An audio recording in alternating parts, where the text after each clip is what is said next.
I can sing if you want.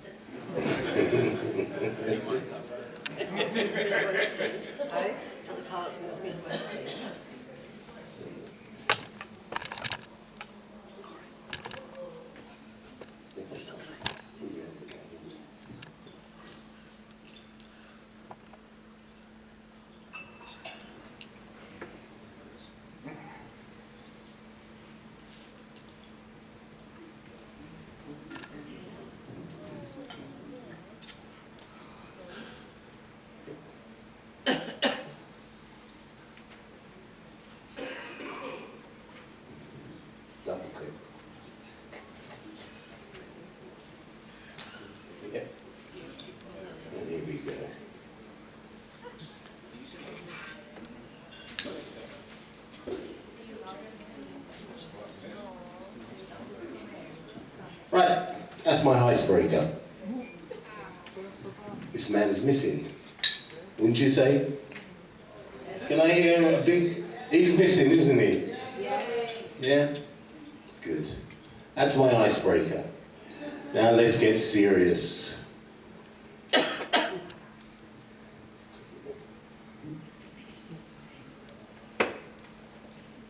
How many people in here, I'd like to get a show of hands, how many people in here have been affected either directly or indirectly by cancer? Can I get a show of hands? Wow. Wow.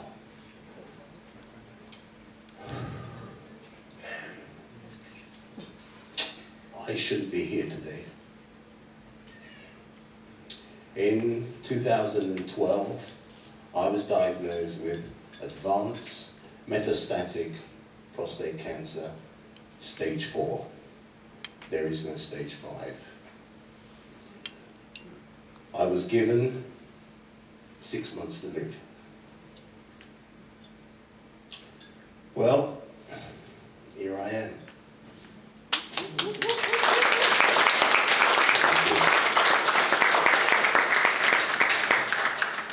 It was a hard, horrendous journey to be where I am today.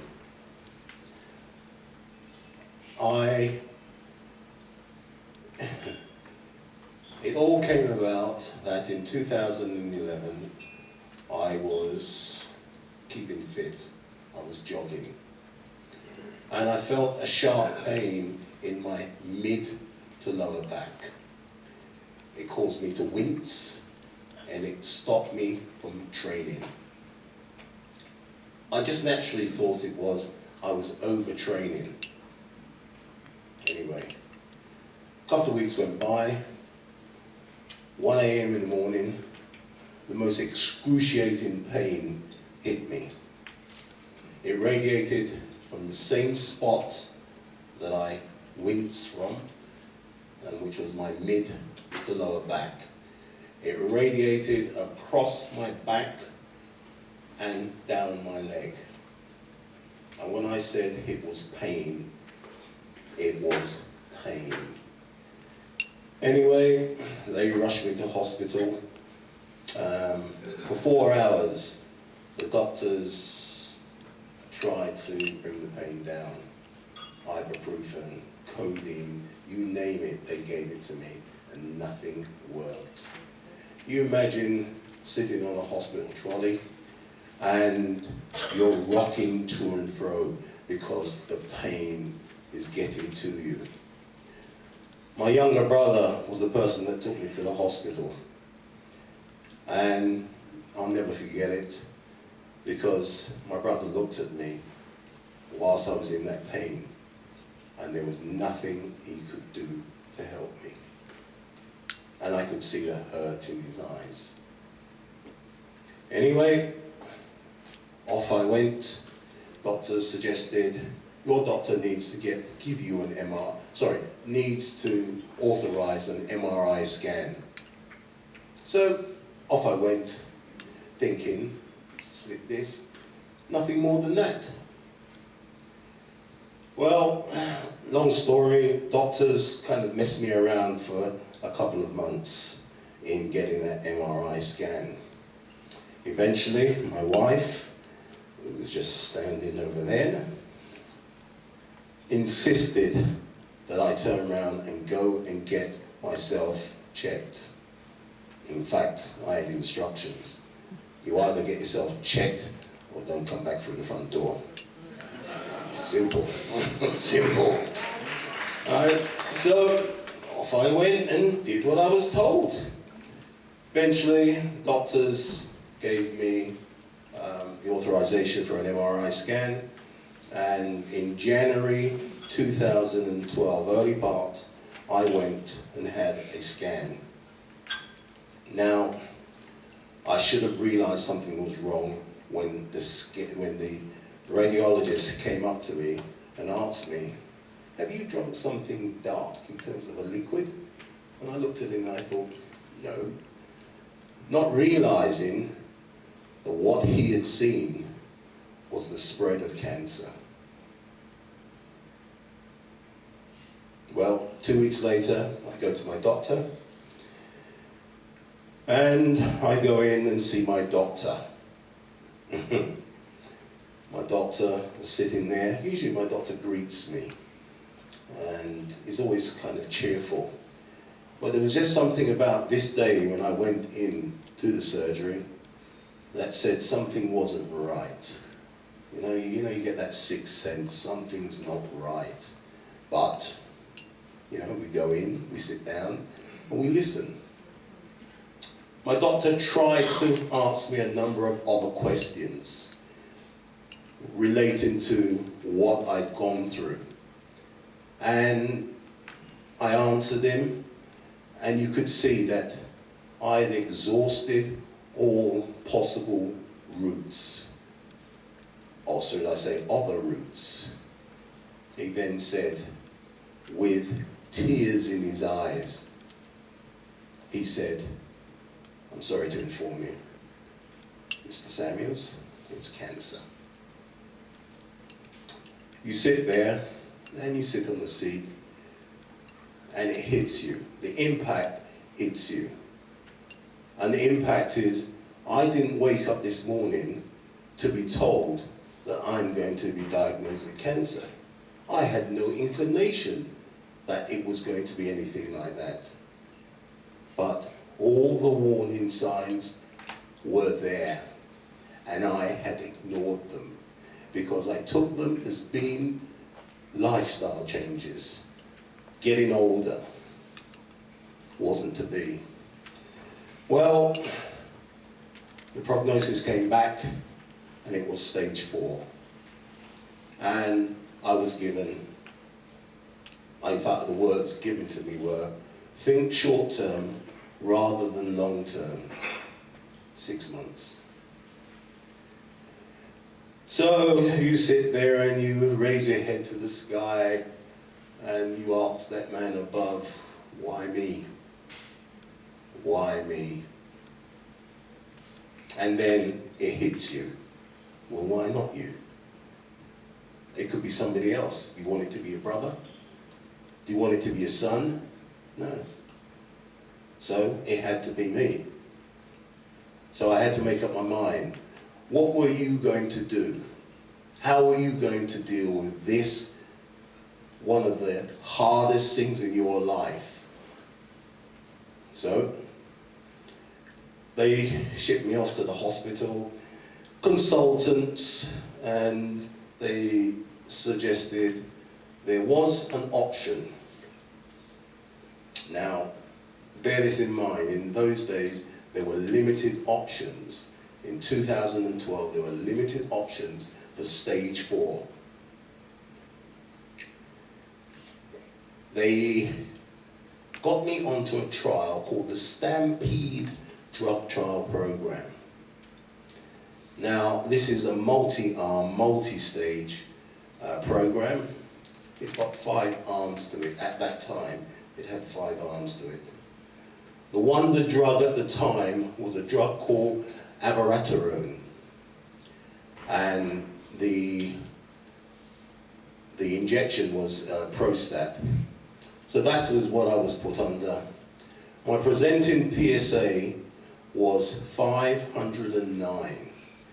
Now, to give you an understanding of how that works, a man of my age at the time, which was 54, so if you work your figures, you know now that I'm 61, but 54, my reading should be anywhere between 2 to 4. I repeat again, my readings were 509. So you know I was in dire trouble. Dire trouble. So they got me onto the program, and with the help of my wonderful, beautiful wife, who attended all my sessions with me, we saw my PSA results week by week come down. And over a 6-month period, my PSA reduced to less than 0.1. Okay? And I can tell you now, I was the happiest person in the world. I really was, and so was my wife. And so were my family, and so were my friends. But I knew I wasn't out of danger. Because you see, there is no cure for what I have. But what they can do is they manage my condition very well indeed.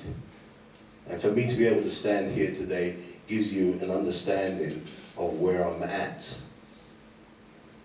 So, 6 months later, I'm good to go. At least I think I'm good to go. And then it all went boss-eyed again. Because I then got diagnosed again with another cancer. And this time it was thyroid cancer. So you can imagine now, I've just dealt with one diagnosis, and along comes something else. Now this time, my wife was sitting with me when that diagnosis was given. And those tears I'll never forget. I really won't. Well, the good news was this: they operated. There was a partial removal of my thyroid, and they found that it wasn't thyroid cancer. So I had a reprieve, but I still had to deal with the prostate cancer. So, there it is. I threw the towel in, God threw it back and said, wipe your face, you're almost there. And I kept fighting. You have no idea of the fight. You have no idea of the pain that I went through. But standing beside me was the man above, without a doubt. You take it from me. But also on the other side of me was my beautiful wife, because she was my carer. She was the one that insisted that I go and get checked. You imagine, had I left it a little bit longer, what would have happened to me?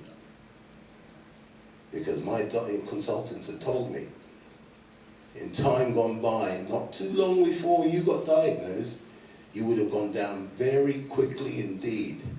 Very quickly.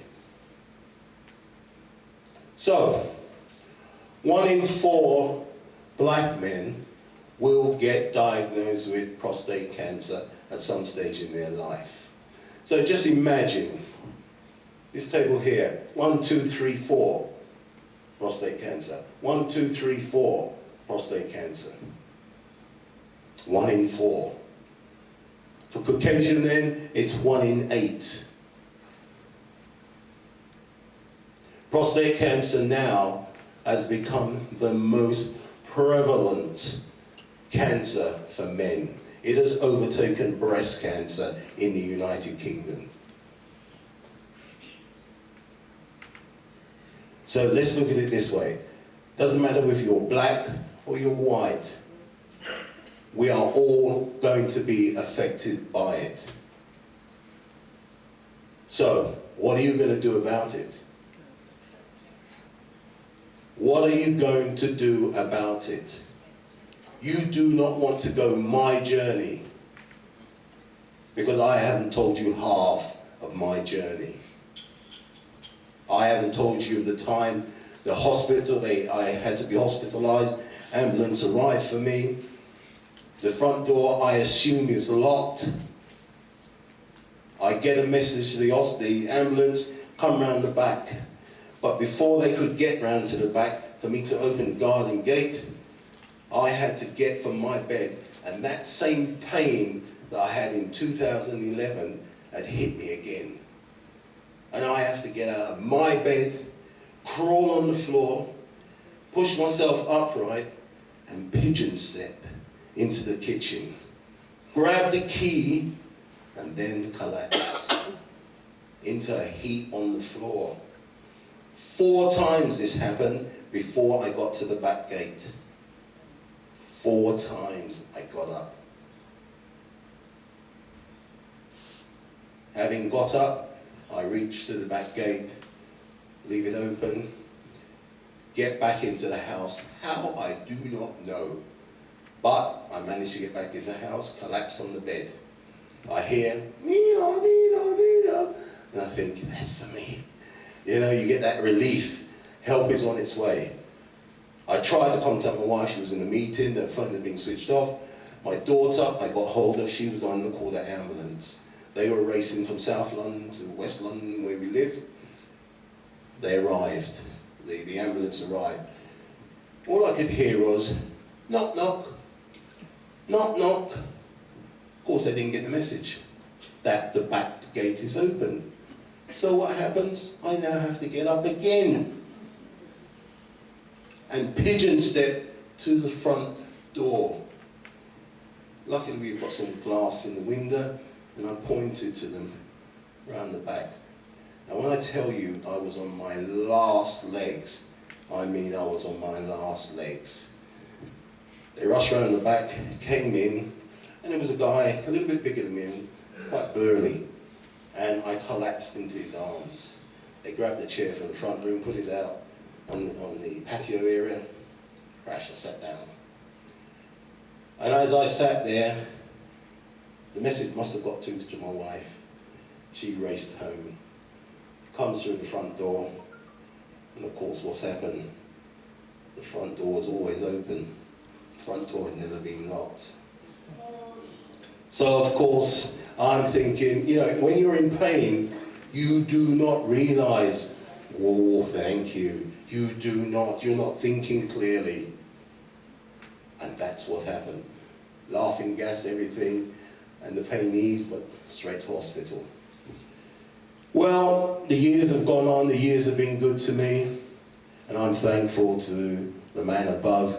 I'm thankful to the pharmaceutical company that brought the drug into the widestream medical world. I'm thankful to my wonderful wife, because she, as a carer, has sat through everything that I've gone through. She has seen the pain that I've gone through, and it hasn't been pretty for her. I've really felt such a way, because I realize that she's suffering. She's watching her husband, her friend, her partner, her everything, potentially dying from a disease. So ladies and gentlemen, and I say ladies and gentlemen, because you ladies need to get on top of your men and just make them understand.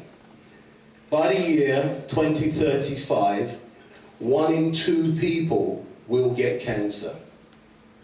So if by the year 2035, 1 in 2 will get cancer, what do you think the statistics are going to be with regards to 1 in 8 and 1 in 4? Surely it's going to get worse, would you not think? So you have to turn around and be on top of your situation. You have to. I am so grateful. Cynthia, wonderful lady. We met, I was talking at an NHS function, and she got up and I was talking and she threw some questions at me. Wonderful organisation. Unfortunately, really sad that her partner, her husband, passed away from prostate cancer. I am so fortunate to be sitting here now, being a part of this wonderful evening, because I can tell you now my belly's full. It really is full. But it's been wonderful. It's been lovely talking to a number of people. I came up in a vehicle with a gentleman that's sitting on probably the middle table, his wife's in the red dress. Oh, there you are, wonderful, great. And it was just wonderful to hear this gentleman here understands what it is about the whole issue of prostate cancer. And though he's not affected by it, the point was in our discussion, he was putting the word out there to his friends, to his workmates, get yourself checked. Don't feel afraid that what's going to happen is that. Because that's what you're scared of. That finger, do not be scared of it at all. Because that finger will save your life. So make no bones about it. They are changing the way in which they carry tests out now. So if you're afraid of that, then maybe you can start to look at blood work. PSA testing is available. Gentlemen, please, please, please take on board what I've said. Ladies, please, please take on board what I've said. Because you do not want to go through what I went through, my family went through, and what I continually go through.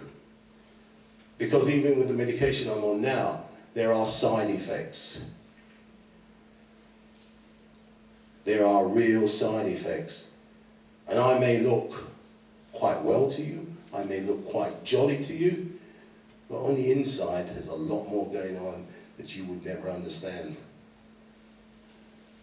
Hot flashes is one thing. Another thing is, what do we call it again? Brain fog. Sorry, see, there you go. Brain fog. I could be talking to you and say, you tell me your name, sir. And I'll say, yeah, nice to meet you, Jack. I'll turn my back and I'll think, what did he say his name was again? It's as easy as that. That is what you can end up going through. Your concentration on work, what you are attempting to do as a professional will get affected. I spent 30 years in the security industry. 30 years. And I'll tell you what my job was. I was the man that went around the world protecting some of the biggest entertainment stars in this world. Yep, I was a bodyguard for 30 odd years. I worked with an array of the biggest names in this industry. Beyonce, Bob Dylan, Sade, Oasis, Spandau Ballet, Rod Stewart, Kelly Rowland, an array of different other artists. But I traveled the world with these people. Now the thing was, I was so busy making a living, I forgot how to live. I was so busy looking after everybody else, I did not look after myself. To date,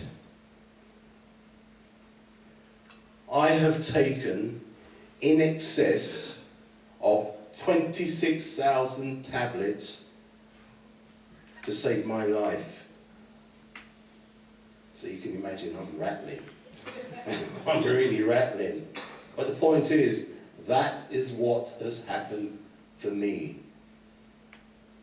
And it didn't need to happen. You know why? 1983, I lost my mother to breast cancer. 6 months later, her sister died of leukemia. 5 years later, their brother died of prostate cancer. I watched one side of my family wiped out through cancer. And the thing about it was this: my uncle told me about that same pain that I described to you at the beginning of this conversation, in the middle to centre back. And it's only after, in years later, when I went through it, I remember what he said. Age 50, I said to myself, right, mental note, make sure you talk to your doctor about prostate cancer, blah, blah, blah. Make sure you talk to them about the fact that there's cancer in the family. Busy, flying all over the world, 40, 50 flights a year on average. That is what I was doing.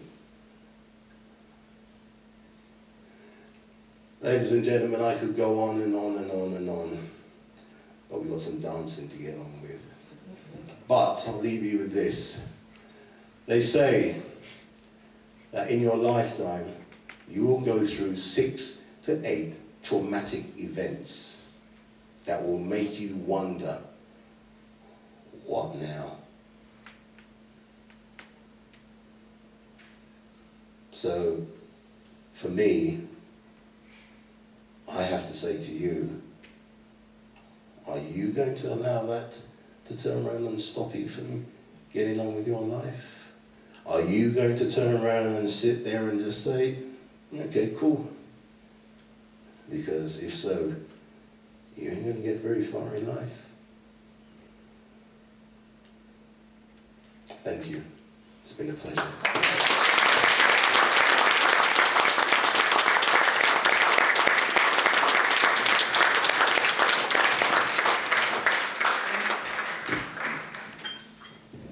Boom, boom, boom. Thank you, Alfred. As Alfred said, I seen him last year at an event which was done by the NHS, and I was in awe of what he said, that I thought, I've got to bring him up here to speak to people. And Alfred, as I've asked Alfred, if anybody wants to talk to him on a one-to-one basis, you can do, but please remember, it's a dinner and dance, so let him have it, strut his stuff as well, you know? So, anyway, I'm going to pass you on to Norma. I've finished speaking now. It has been difficult for me, but I've got through tonight. Thank you.